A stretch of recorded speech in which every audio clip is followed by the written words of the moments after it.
Hi, my name is Sabrina, and I just want to first talk about when I've started learning about this internship. The Harriet and Kenneth Kufelberg Holocaust internship is my first internship I've ever done before, and I learned so much from this internship. I've learned about how the influence of propaganda was used to manipulate and brainwash the Germans and others to hate the Jews. I have learned the meaning of hate and associating that word with Hitler. I would never understand how such hate can make a person want to discriminate, persecute, and murder people. I don't understand. I never got that conception because humans are humans. I mean, we have feelings. We're living people. I believe I've seen many documentations and read many I've read and seen many documentaries regarding the Holocaust, and I'm in very much awe to see what had taken place, and just to put myself in their shoes. And I was very blessed to have the opportunity to actually interview a Holocaust survivor. I do believe that more students should participate in this internship because the Holocaust is something that we can never forget, and we never will forget it. I was honored to interview Lena Goren and to hear her story about how her life was during the Holocaust. It was amazing sitting face to face with the Holocaust survivor, with me, interviewing her. And that was an opportunity that doesn't come every day. And I'm very glad that I was one to have that opportunity in my life. Lena Goren was born in Salonika, Greece. She was 10 years old when the war was declared. She never heard of Hitler until October 28, 1941, when the Germans occupied her country. I asked her how was life before the war had started. She told me that life was tranquil, it was peaceful, and she said that the city that she had lived in was clean, beautiful, and it was filled with many Jewish people. And she told me that in Greece, Salonika was the largest city, if I'm not mistaken, to have Jewish population. Yeah, thank you. She told me that I had asked her what had happened after the Germans had come. She said that the city had changed.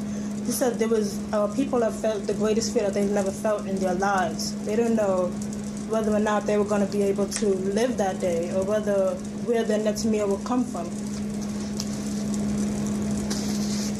She told me that her father was very friendly with the mayor of that town, and he had warned him to tell his family and others to leave that night. So not only Nella and her family have left, but with other people have left with them and run into hiding. She told me it was like a mini exodus, and it was a fear of not knowing who was behind them.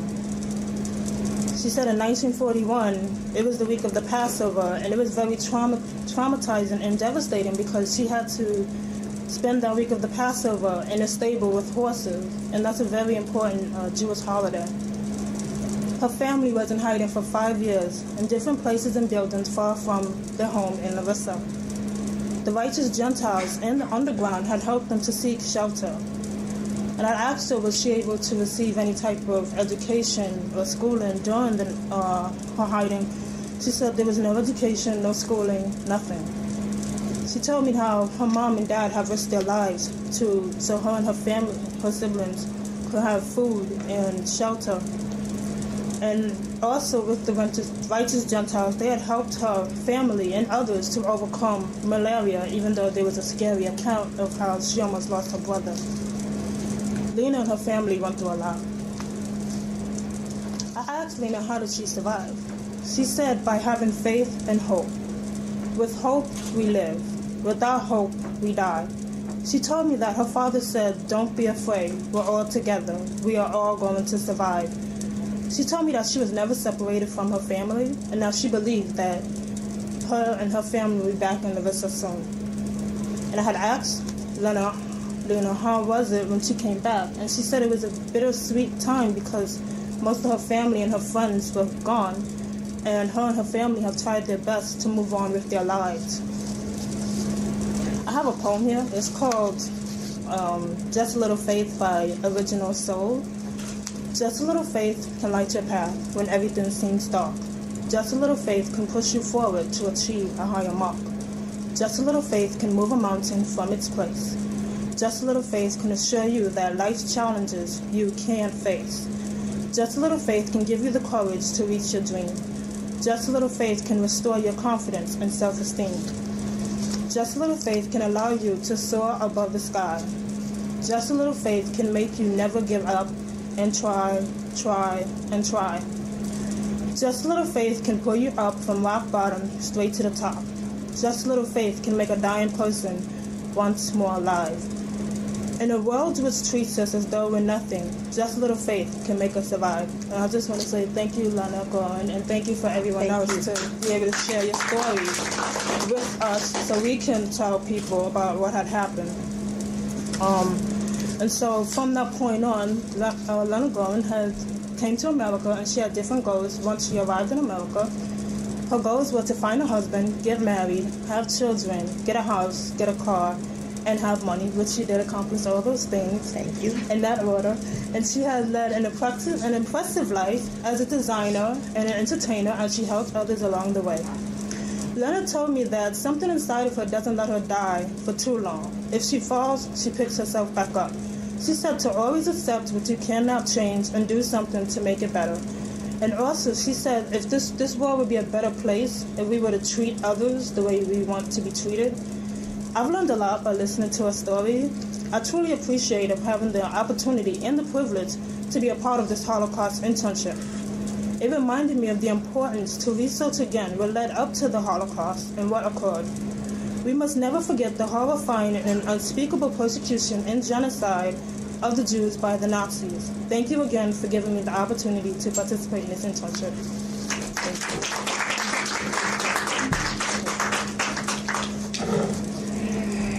you. Now it's my turn, right? Absolutely. Okay.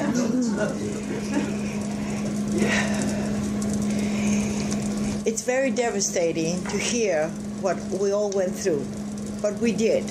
And we are here to tell the story so nobody will forget that it did happen. And when somebody says to me that in Greece, where the country that I was born in, the Holocaust did not happen there, I tell them that it's not so, because I was there. And so I saw what happened, and I can attest to what happened. And there are many museums in this world that show people different pictures, different things. But this museum is a very special one for one and special reason. Because this museum does not show just pictures of paintings that people have made in the past, like Mona Lisa and all the beautiful paintings that there are in the world. This is a museum that will show the future generations what we went through. All those pictures that they see over there are people that we knew or they're no longer with us. So whoever did this, I congratulate them. I'm sure it wasn't a one person like Dr. Fruch, but there's a lot of people who did what they did.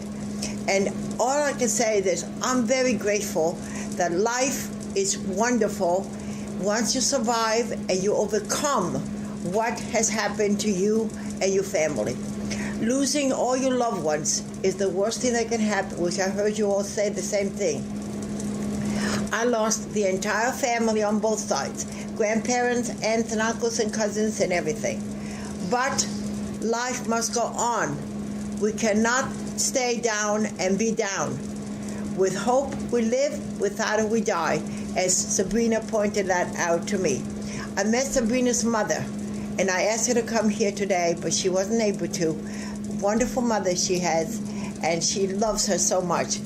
I asked her to come here. She told me she couldn't. I offered to pick her up and bring her here, but she wasn't able to. I do whatever I can to help people the way people helped us when we needed help, and in turn, I now do the same thing. 10 years ago, I entered a beauty contest, and one of the requirements of the beauty contest was to tell the audience and the judges your philosophy of life. What is my philosophy of life? Live to the fullest, do what you can for others, and in turn, others will do the same thing for you. So do what you can, for humanity and yourselves as well. Thank you so much. Thank you.